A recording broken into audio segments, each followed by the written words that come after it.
بسم الله الرحمن الرحيم الحمد لله رب العالمين الصلاة والسلام على رسول الله صلى الله عليه وسلم ودنا የተከበራችሁ ተመልካቾቻችን እንደምን ከረማችሁ እንደምን ዋላችሁ እንደምን አደራችሁ ነብዩ አለይሂ ሰላቱ ሰላም አንድ ሱሐባ ወደሳቸው ጋር መጣና መነጃት አላቸው ነጃ መውጫ ወይም ደግሞ መዳኛው መንገድ ምንድነው ጠቁሚኝ ብሎ ሲላቸው ምን አሉት ነብዩ አለይሂ ሰላም ኩፍ አለይከ ሐዛ ይህም ምላስህን ያዝ ሰብስብ አሉት ወልየስዓከ በይቱከ ሁለተኛ ደግሞ ቤትህ ይስፋክ ቤትህ ይብቃህ አሉት ሶስተኛው ወብኪ አላ ኸጢአቲከ በወንጀልህ ላይ አልቅስ ብለው አሉት እነዚህ ሶስት ምክሮች እጅግ በጣም ወሳኝና አንገብጋቢ የሆኑ ጉዳዮች ናቸው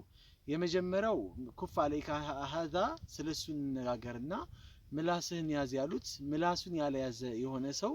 ነጃ እንደማይወጣ ፈላህ እንደማይወጣ ማሳያ ነው ምክንያቱም ሰዎች አብዛኛው ሰዎች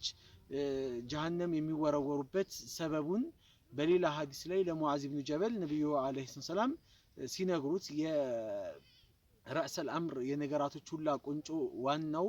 ኢስላም ነው እንደዚህም ደግሞ ወአሙዱሁ ጂሃድ እንደዚህም ያው ዋናው ምሰሶ وعموده الصلاة وأنه مسوسو صلاة